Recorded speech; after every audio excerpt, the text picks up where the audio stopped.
Okay, picture this. Dixon drives, he kicks to the corner, Trimble for three, yes! He got it. Carolina wins it right at the buzzer.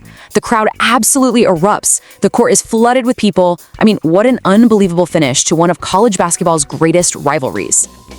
But hang on a second. What if I told you that wasn't the end of the story? That this whole massive celebration was, well, premature? It really makes you wonder, how is it even possible to storm the court twice in the same game? We're going to get into this truly bizarre moment. The answer, it turns out, is pretty simple and completely chaotic. You do it when the game isn't actually over. So as thousands of fans are just pouring onto the hardwood, you hear one voice of reason kind of cut through all the noise.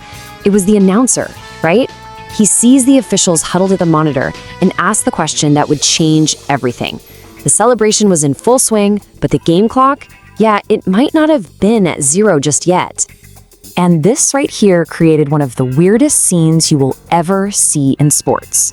You've got fans celebrating a win that wasn't official. You have players who think it's all set and done, already heading for the locker room tunnel.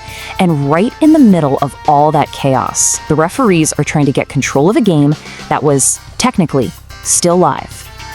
I mean, just look at this pandemonium. You have the arena staff running out on the court with towels and mops. There were crushed peanuts and spilled water all over the place from the premature celebration. And then this announcement just echoes through the entire arena. This game is not over yet.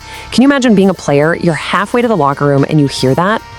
So how in the world did North Carolina even get into this unbelievable spot? I mean, this was not a game they were dominating, not even close. This whole thing was the result of a frantic, kind of desperate, and in the end, absolutely perfect comeback.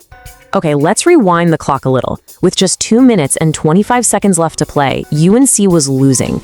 A victory looked, pretty unlikely, and a crazy game winner felt like something out of a movie.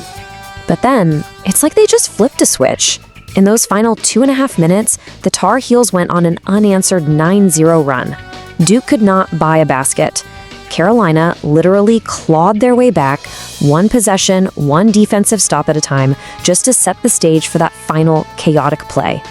And this stat right here just perfectly illustrates how incredible this comeback really was. For the entire game, from the very beginning, North Carolina had been playing from behind. They had not held the lead for a single moment, not 1 second, until Seth Trimble's shot dropped through the net. So now, let's really break down the play itself. Let's see how it all unfolded. Because it was a moment of incredible poise, especially from a freshman, that made the impossible possible. It all starts with the freshman Derek Dixon. He drives the baseline and he pulls the entire Duke defense towards him. But instead of just forcing up a bad shot, he spots his teammate. He leaps and fires this pass. The announcer called it magnificent, all the way across the court to the other corner. And who's there waiting for it? The senior, Seth Trimble. He catches, he shoots, and he just buries it. It was pure, beautiful execution.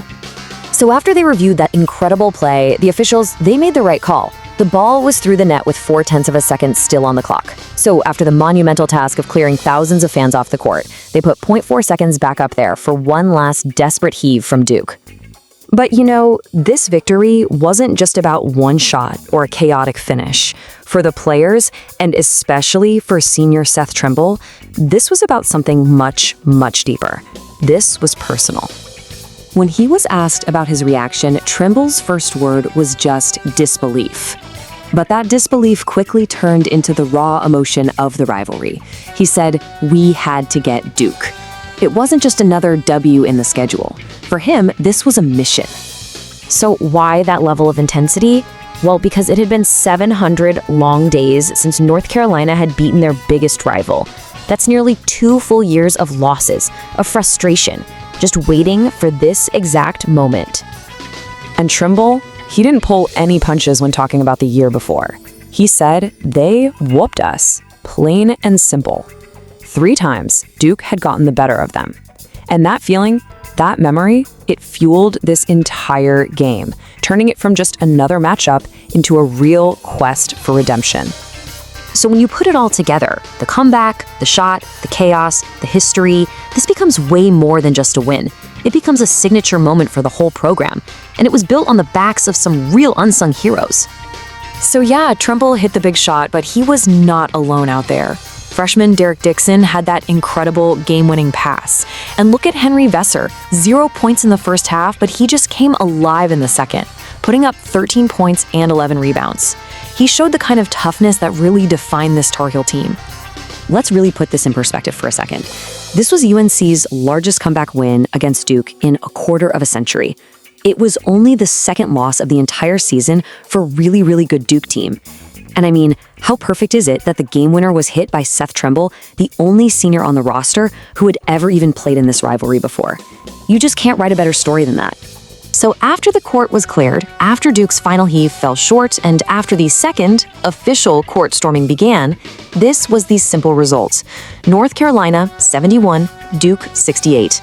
A final score that tells you absolutely none of the madness that it took to get there. In the end, the announcer really just summed it all up perfectly. Every game matters, of course, but between these two programs, just a few miles apart, sharing decades of intense history, it just means more. Which kind of leaves us with one last thought.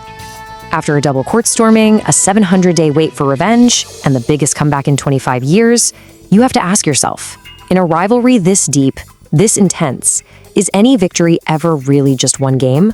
Or is it always another chapter in a much, much bigger story?